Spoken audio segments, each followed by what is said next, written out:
La semana pasada nos ha estado compartiendo acerca de la limpieza de corazón. En esta tarde, pues yo también quisiera ahondarles un poquito más sobre ese tema, ¿no? La limpieza del corazón. A veces como cristianos nosotros malentendemos lo que es ser limpios. Y mucha gente llega al camino del Señor, llega a la iglesia y ¿qué es lo que dice? Me conformo con haber hecho mi oración de fe, porque a fin de cuentas el Señor ha limpiado mis pecados, el Señor me ha restaurado y me quedo con eso, ya no tengo una comunión con Dios. Aquí vengo a la iglesia, me comporto como una persona pues santa, buena, pero ¿qué sucede cuando salgo allá a la calle? Me comporto como el hijo de Judas Iscariote, ¿no? Y ya no hago lo que debería de hacer constantemente. Delante de Dios es muy importante que nuestra vida y nuestro corazón siempre sean limpios. Mi pastor comentaba que para eso tiene que haber una situación muy importante, que tiene que haber arrepentimiento delante de Él. El arrepentimiento nos decía que es un cambio completo de una estructura mental. Es el cambio de nuestros pensamientos del mundo al reino, de pensar como pensaba Jesús, en pocas palabras. Y esto implica el hecho de que yo no puedo decir que amo a Dios y seguir todavía en inmundicias, seguir en lascivias, seguir en fornicaciones, seguir haciendo cosas que a Dios no le agradan, porque entonces lo que estoy haciendo es ser un fariseo y a Dios no le agrada a los fariseos, y vamos a tocar ese punto más adelante. Entonces a Dios le interesa que nuestro corazón esté dispuesto al de Él. Dios decía y hablaba de David que era un varón conforme al corazón de Dios. Sabemos, porque nuestro pastor también ha hablado al respecto, que David no era una persona 100% perfecta. ¿Cuántos lo saben? Sabemos que él cometió adulterio, sabemos que fue un asesino porque mandó a matar, gracias, al esposo de la persona con la que cometió el adulterio, mintió, y todas esas cosas delante de Dios son pecado. Pero entonces, ¿por qué Dios hablaba de que David tenía un corazón conforme al suyo? Simple y sencillamente porque David era una persona humilde y era una persona que sabía que cuando cometía un error, de inmediato se arrepentía e iba a los pies del Señor. Y es algo que muchas veces como cristianos no hacemos. Se nos olvida que tenemos un arma muy eficaz que Dios nos ha dejado: la oración y sobre todo su gracia. Amén. Entonces, ¿por qué a Dios le interesaría un corazón limpio? Porque nos puede recibir, así como nos recibió al principio, con un corazón lleno de pecados y de inmundicias. Pero eso fue al principio. Cuando Dios nos restaura y nos lava, a Él le interesa que nos conservemos así, limpios. A lo largo de la historia bíblica podemos ver cómo Dios, después de la caída del hombre, comenzó a preparar al ser humano para ser llevado hacia la restauración, comenzando primeramente con el pueblo de Israel. En Levítico 27, vamos a Levítico 27, por favor.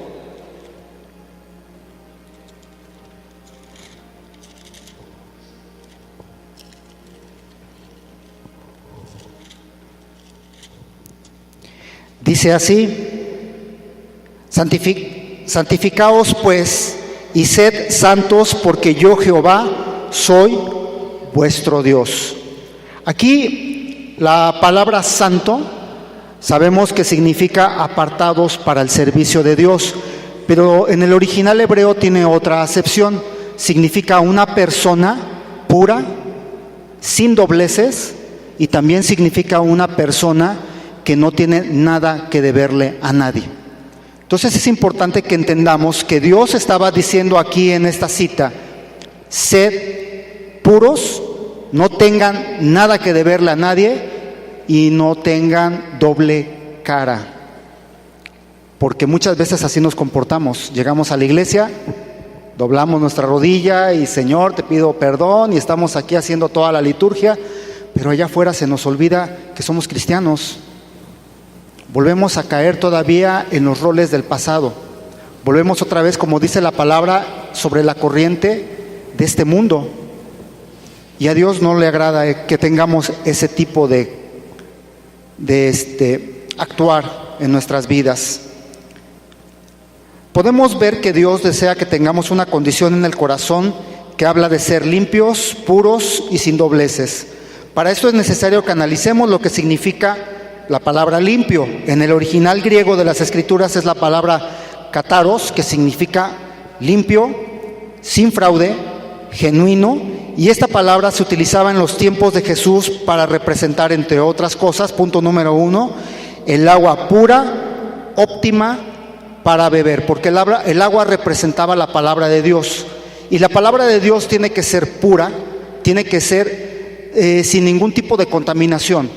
El pueblo de Dios, hablando del pueblo de Israel, tuvo un gran problema con la palabra, porque empezó a meter otras cuestiones que contaminaron la palabra de Dios. Por eso dice un profeta que la palabra de Dios y el pueblo de Israel se amalgamaron. Sí conocen lo que es una amalgama, ¿verdad? Es la unión de dos metales. La unión, por decir un espejo, la parte que refleja la imagen es una amalgama. Es estaño con otro material. Entonces, cuando nosotros aceptamos la palabra de Dios, pero metemos otra cosa, estamos amalgamando la palabra. Entonces se quita su pureza. Y Dios desea que su palabra siempre permanezca pura. Punto número 2, el oro libre de impurezas. No es por nada ni casualidad que Dios siempre habla del oro refinado. El oro refinado significa pureza total. Y para Dios también eso lo podemos aplicar en nuestras vidas, porque Él compara nuestra vida espiritual con el oro. El oro, cuando está puro, completamente puro, se asemeja al alma y a nuestro espíritu, cuando estamos comprometidos al 100% con Dios. Punto 3, los caballos pura sangre. Un caballo pura sangre en la antigüedad era muy, muy valorado.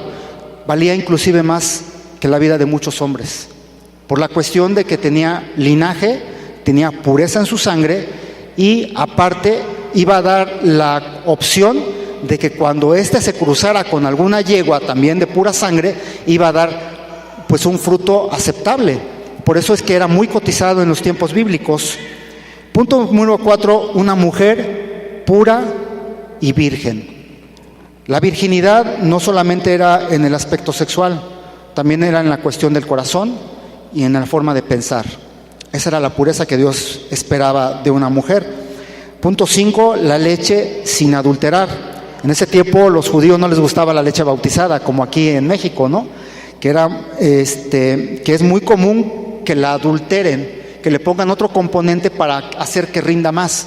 Los judíos en el tiempo bíblico, ellos buscaban que la leche y otros conceptos fueran totalmente puros.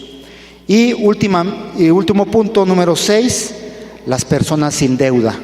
Y aquí no se habla precisamente de una deuda económica, sino estamos hablando de una deuda con Dios. ¿Cuántos de nosotros podemos decir que le podemos adeudar algo a Dios? Cuando reconocemos que Dios nos ha lavado, que nos ha comprado por precio de sangre y que nos ha limpiado de toda iniquidad, nuestra deuda ha sido cancelada. Cristo ha pagado la deuda. Amén. Bajo estas premisas podemos decir que un discípulo de Dios, y ojo que es discípulo de Dios, son aquellos que actúan con motivos sinceros, puros y transparentes. Y esta es una constante en la predicación de Jesús, pero principalmente vamos a verlo en Mateo 5:8, que ya mi pastor también ya lo había tocado. Son las bienaventuranzas.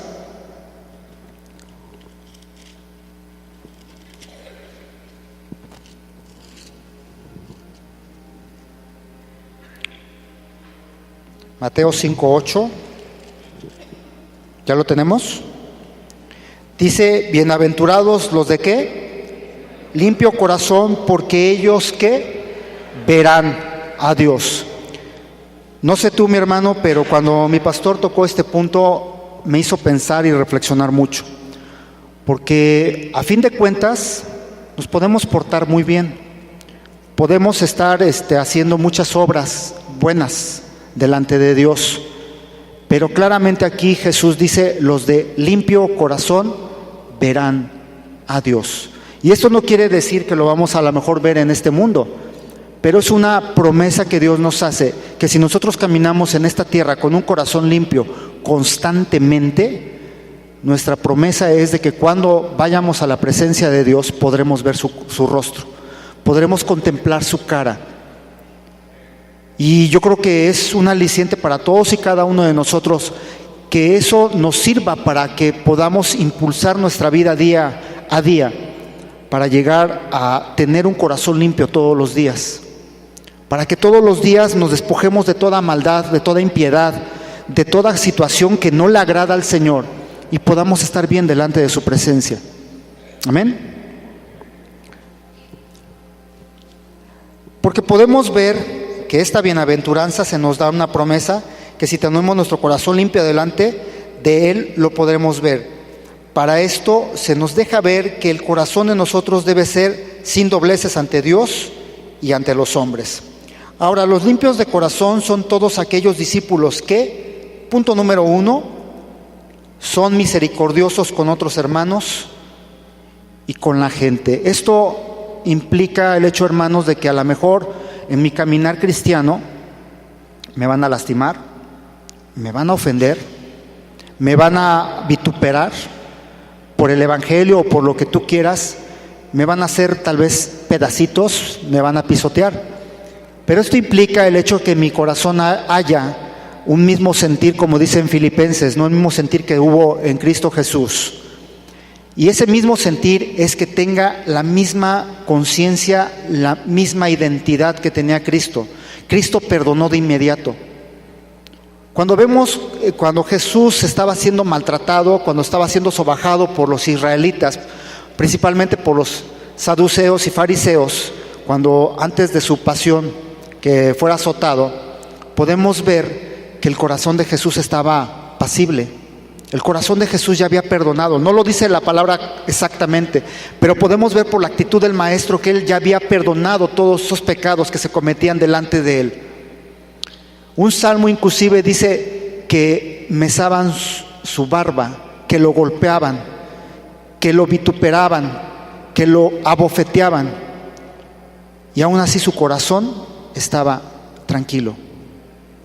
Él era pronto para perdonar, hermanos. Y esa misma situación implica en nosotros que Jesús quería que nosotros nos pareciéramos a Él. A ti te pueden ofender y a mí me pueden ofender, hermanos, pero la decisión de nosotros es: limpia tu corazón, rasga tu corazón delante de Dios. Dile: Señor, yo me comprometo y quiero pedirte en este día que me des fuerzas para perdonar al que me está ofendiendo.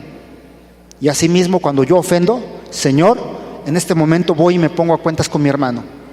Quiero pedirle perdón porque le he ofendido, porque a lo mejor le he mentido o le he metido en un problema. Entonces debemos de ser prontos para pedir perdón y para perdonar, porque eso implica tener limpieza de corazón y ser misericordiosos con nuestros hermanos, pero también con los que están allá afuera. Porque no me vas a dejar mentir, hermano, que te va a doler el día que mañana, pasado o cualquier día allá afuera te digan aleluyo, te digan fariseo, te digan hipócrita, te digan lo que sea, por la fe que tú profesas, tú y yo profesamos. Y sé que tu corazón va a haber un dolor, sé que tu corazón va a haber un peso y vas a decir: ay, Señor, déjame bajarme 5 minutos de la cruz y arreglar cuentas con este infiel, ¿no? A mí me ha pasado, hermanos, y se los digo delante del Señor, que me ha pasado que digo: ay, Señor, me dan ganas de agarrarlo como Bart Simpson lo agarra el Homero Simpson, ¿no? Apretarle el cuello, ¿no? Pero no, fíjate, hermano, que el Señor quiere que nosotros perdonemos, pero te va a doler más que sea un hermano tuyo el que te ofenda. Y dime si no te va a costar a lo mejor más trabajo decirle: Señor, lo perdono, pero tenemos que hacerlo, porque es un mandato de parte de Dios, que perdonemos y seamos misericordiosos con todos los que nos ofenden y con todos los que van en contra de nosotros. Amén. Punto número 2. Son limpios de corazón aquellos que en su comportamiento no hay maldad. Es muy difícil cuando estamos en un mundo caído, cuando vemos que la situación de la sociedad en esta tierra se está poniendo patas para arriba, que ya no sabemos quién es el bueno, quién es el malo, porque dice la palabra, y realmente hemos llegado a esos puntos en que le llaman a lo malo bueno y a lo bueno malo. Entonces, esta sociedad realmente está totalmente fuera de sí, y para nosotros tenemos que ser muy sabios, hermanos, para distinguir, saber discernir lo que está mal delante de Dios, que no caigamos en la misma corriente de la sociedad, porque la sociedad nos quiere jalar, ¿sí o no? Quiere que nos conformemos a lo que está sucediendo, y Dios claramente dice: no os conforméis a este siglo. Y es muy claro por qué Dios lo dice. Cuando un cristiano se empieza a conformar o a moldarse a lo que dice la sociedad, a lo que dice fulanito, a lo que dice mi compadre, mi comadre y todas las personas que están allá afuera sin Dios, ¿qué es lo que sucede? Te empiezas a contaminar. Nos empezamos a desviar del camino que Dios ha trazado para ti y para mí. Por eso es necesario que siempre tengamos discernimiento de lo que es bueno, de lo que es malo. ¿Para qué? Para que no tropecemos, para que nuestra vida no esté puesta en un tropezadero y en un abismo. Amén. Punto 3, y muy importante: las personas de limpio corazón se acercan a Dios verdaderamente. Esto es sumamente importante, hermanos, porque hay una palabra que hace mucho tiempo la aprendí en otro lugar y me molestaba, pero ahora veo que se aplica correctamente a muchas situaciones, y esta palabra es fariseo. El fariseísmo es aquella persona que viene a la iglesia o a cualquier lugar, levanta sus manos, danza, corre, brinca, hace todo lo que la demás gente hace, pero su corazón no está dispuesto para Dios. Su corazón está en dos lugares, porque está pensando en un momento dado en las cosas de Dios, pero no firmemente, pero también está pensando lo que está sucediendo allá afuera o lo que va a hacer allá afuera. Ay, al rato me voy a robar un auto, o voy a transar al primerito que se me ponga enfrente. Entonces estamos en dos situaciones. Nuestro corazón está mal delante de Dios. Eso es ser un fariseo, y a Dios no le agradan los fariseos. ¿Por qué? Porque ellos, cuando Jesús los confrontaba, veía claramente que su corazón no estaba dispuesto para Dios. Había muchas situaciones en ellos que no glorificaban a Dios. Por eso decía el Señor en su palabra: este pueblo con sus labios me honran, pero su corazón está totalmente lejos de mí. Y yo creo que como cristianos, como hijos de Dios, nos interesa y nos conviene que nuestro corazón esté cerca del Padre, que nuestro corazón esté unido al corazón de Dios. ¿Por qué? Porque Él nos va a dar fuerzas, Él nos va a dar estrategias, nos va a dar sabiduría para poder enfrentar todo lo que viene en contra de nosotros. Dice la palabra que no nos desampararía ni un solo día. Por eso es necesario que nos acerquemos a Dios directamente, verdaderamente, confiados en que Él nos escucha y que Él nos está fortaleciendo. Amén. Punto 4, no actúan con hipocresía. Mateo capítulo 23 y 27, y vamos con estos amiguitos de la palabra.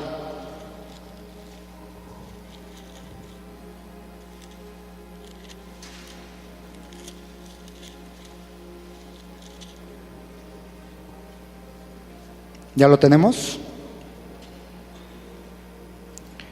Dice la palabra de Dios, Mateo 23, 27.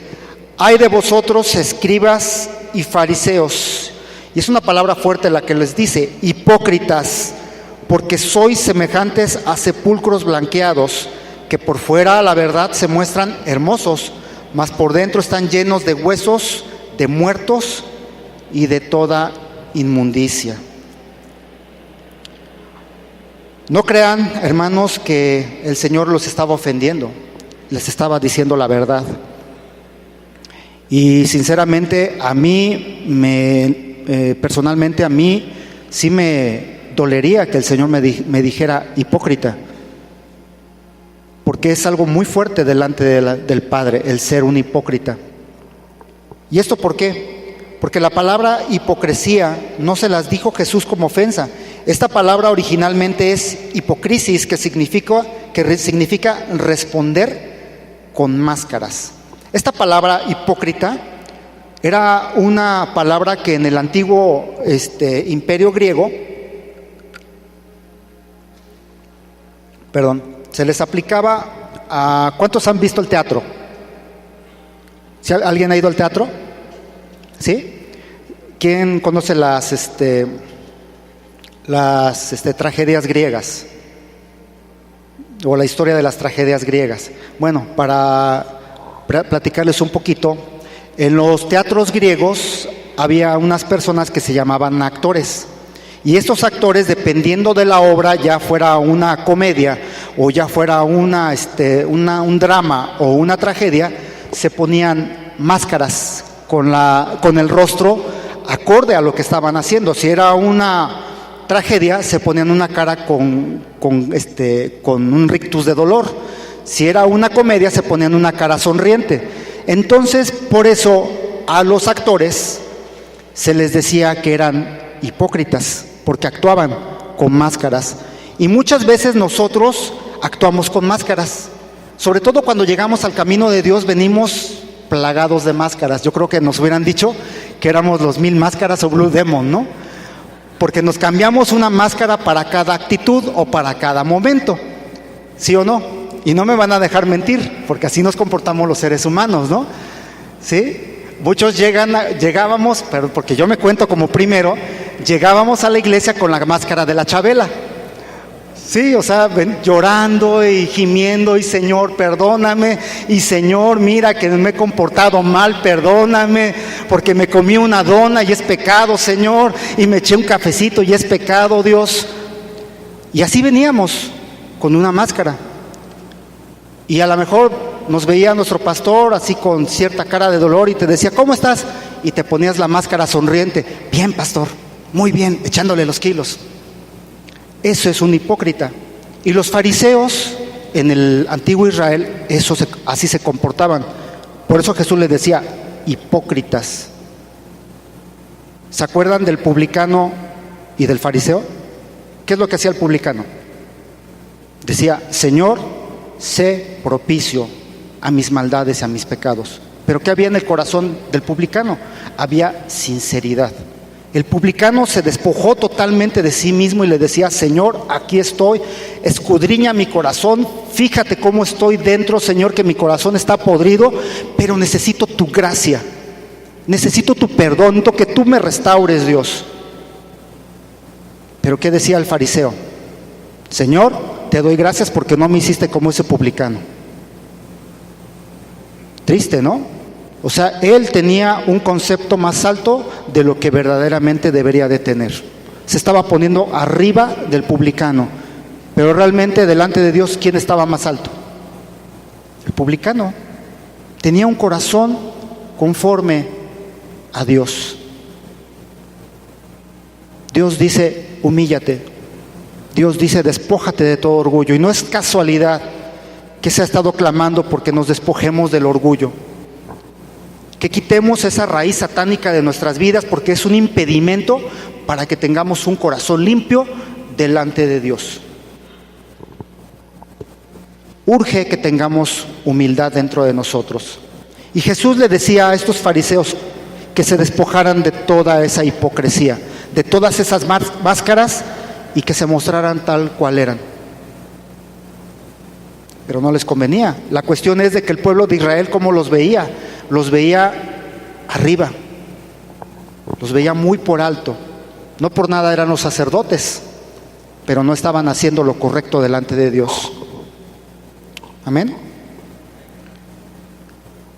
Esta palabra también denota una falta total de sinceridad. En pocas palabras, el no ser genuino. La palabra genuino significa el hecho de ser original delante de Dios, de ser una persona totalmente diáfana, transparente, para que no tengamos nada que esconderle a Dios. Y cuando nosotros ponemos barreras como el estarnos complaciendo en nuestras maldades, o estamos poniendo algún tipo de situaciones para no pedirle perdón a Dios y no permitir que Él vea nuestro interior, entonces vamos a andar en nuestras inmundicias. Vamos a andar, sí, con el perdón de Dios, con su gracia y todo lo que tú quieras, pero arrastrando un lastre que no nos corresponde y no nos conviene. Porque eso a ti y a mí, hermano, no nos va a permitir despegar, por llamarlo así, en el camino del Señor. Siempre va a haber un lastre que nos va a estar frenando. Por eso mucha gente y muchas iglesias también, tristemente lo voy a decir, no crecen.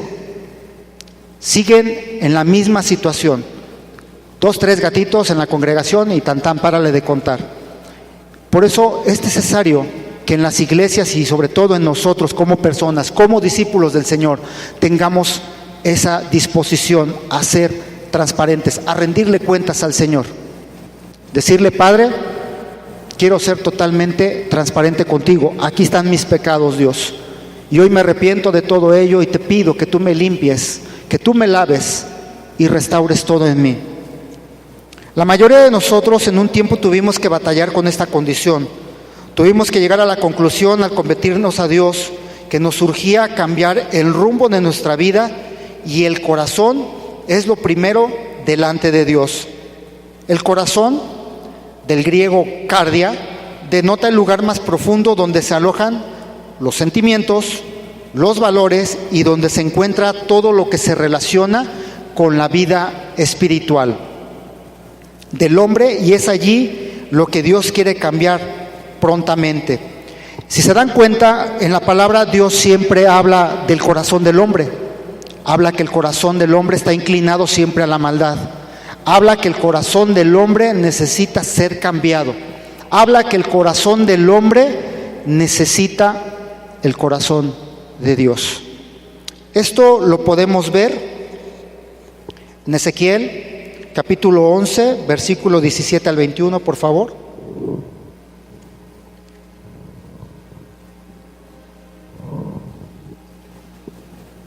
¿Ya lo tenemos? Dice: di, por tanto, así ha dicho Jehová el Señor: yo os recogeré de los pueblos y os congregaré de las tierras en los cuales estáis esparcidos, y os daré la tierra de Israel, y volverán allá y quitarán de ella todas sus idolatrías, todas sus abominaciones, y les daré un corazón y un espíritu nuevo pondré dentro de ellos, y quitaré el corazón de piedra de en medio de su carne, y les daré un corazón de carne. Cuando Dios habla del corazón de carne, habla de un corazón que ha sido totalmente restaurado delante de Él. Un corazón que está totalmente dispuesto a los designios, a las órdenes, a los estatutos y a las leyes de Dios. Porque la palabra dice también que va a llegar un tiempo que la palabra va a estar escrita en nuestros corazones y en nuestras mentes. Entonces, Dios lo primero que hace es cambia tu corazón.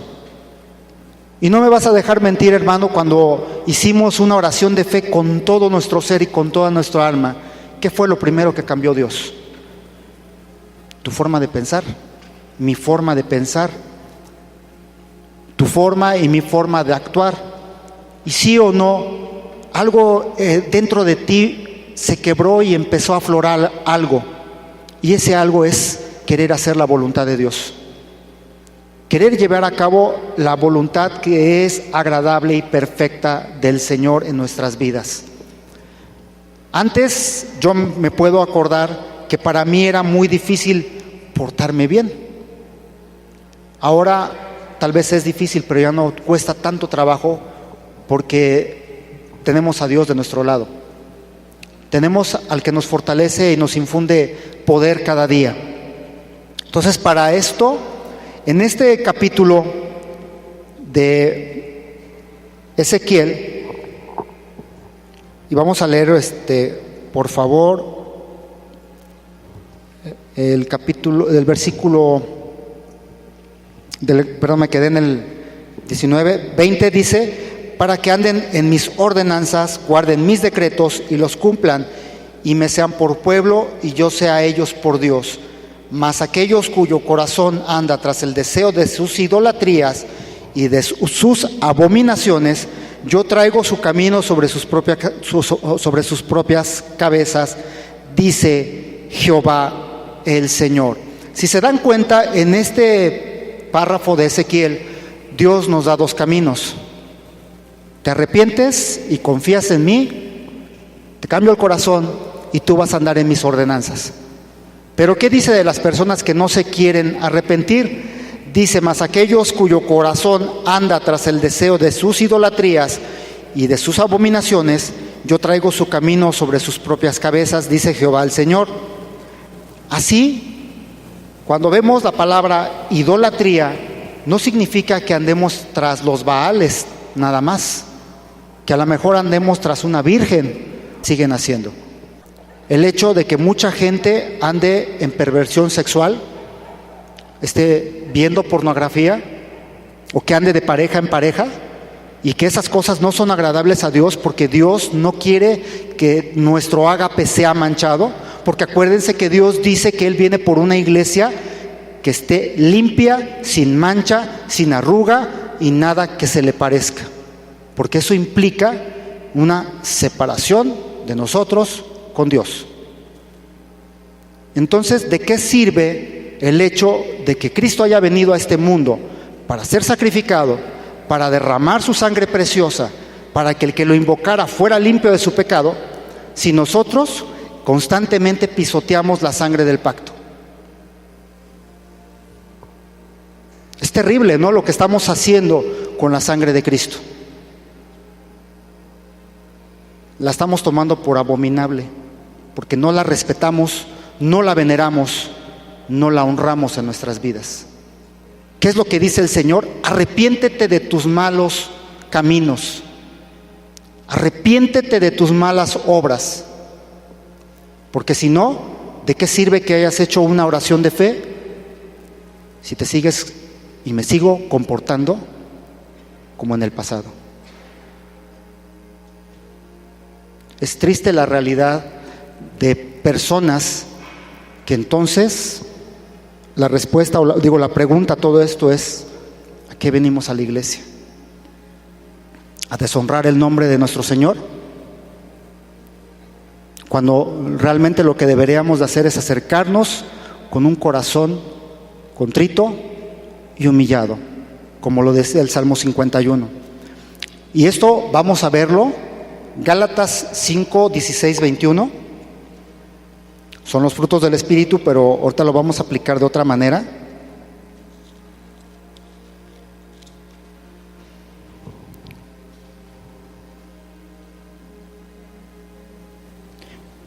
Gálatas 5, 16, 21 nos muestra la situación del hombre que se encuentra sin Cristo, con un corazón lleno de maldad, el cual anda en sus deseos. Vamos a Gálatas 5.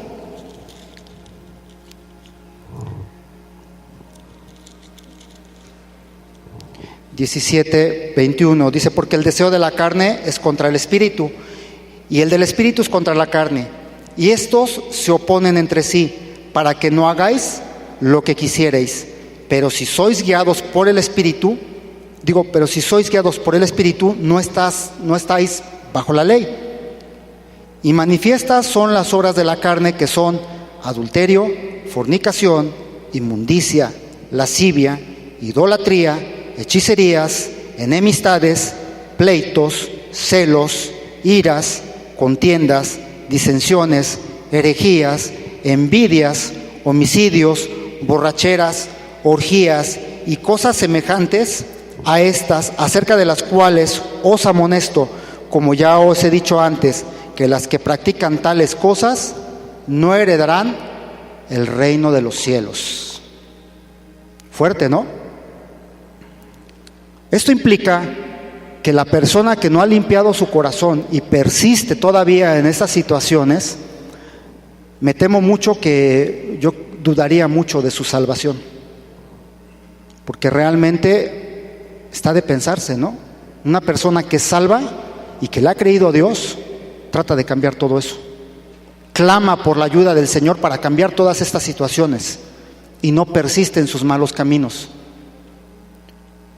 Yo creo que no es nada agradable escuchar de hermanos, tal vez débiles en la fe, no sé qué suceda en sus vidas, pero que andan consultando a la bruja, andan consultando el tarot, van a que le lean las cartas, van a que les hagan trabajitos y amarres porque no confían en su Señor. Y andan todavía en ese tipo de situaciones. Pero ¿qué sucede cuando una persona realmente ha tenido un cambio de corazón y ha permitido que el Espíritu Santo y la sangre de Cristo lo cambie, lo transforme? Porque he de decirles, hermanos, que Dios no pone parches. No va a decir Pablo, ven, te voy a parchar el corazón, le voy a quitar lo malo y te voy a poner un parche de lo bueno. No, le dice Pablo, te voy a dar un corazón nuevo, restaurado, que me sepa amar y que sepa amar a sus hermanos. Amén. Entonces dice en Gálatas 5, 22 al 26, mas el fruto del Espíritu es amor, gozo, paz, paciencia, benignidad, bondad, fe, mansedumbre, templanza. Contra todas cosas no hay ley. Pero los que son de Cristo han crucificado la carne con sus pasiones y sus deseos. Si vivimos por el Espíritu, andemos también por el Espíritu. No nos hagamos vanagloriosos, irritándonos unos a otros, envidiándonos unos a otros. Si se dan cuenta, amados hermanos, es un cambio totalmente opuesto del que está en la carne, con un corazón sucio, y del que anda en el Espíritu con un corazón limpio. Esto implica que Dios ha puesto la imagen y semejanza de Jesucristo en ti y en mí y en todos y cada uno de los que le han creído, con todo fervor y con todo corazón, y ha empezado a transformar todo en nosotros. Por eso es necesario, como dice el apóstol Pablo, que nos despojemos del hombre viejo que está viciado. Amén. Conforme a los rudimentos de este mundo, porque no conviene a nuestras vidas.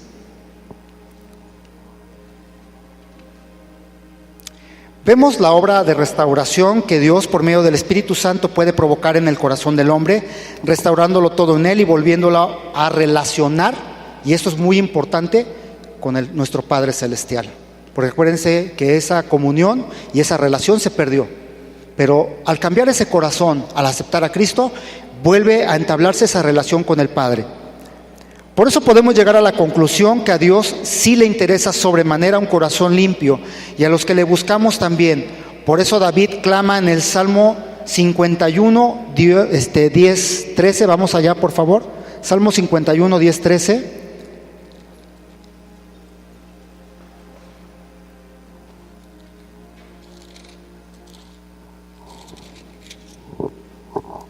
Dice, crea en mí, oh Dios, un corazón limpio y renueva un espíritu recto dentro de mí.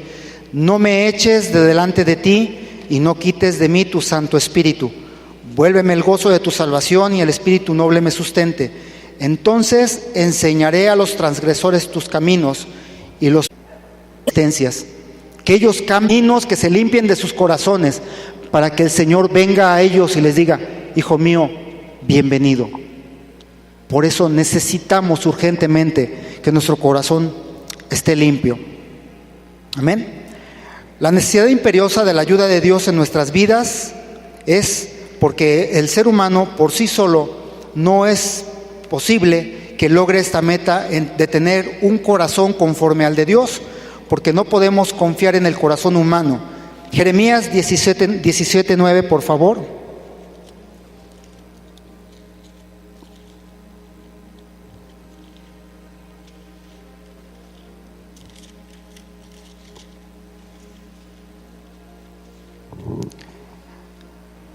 Dice, engañoso es el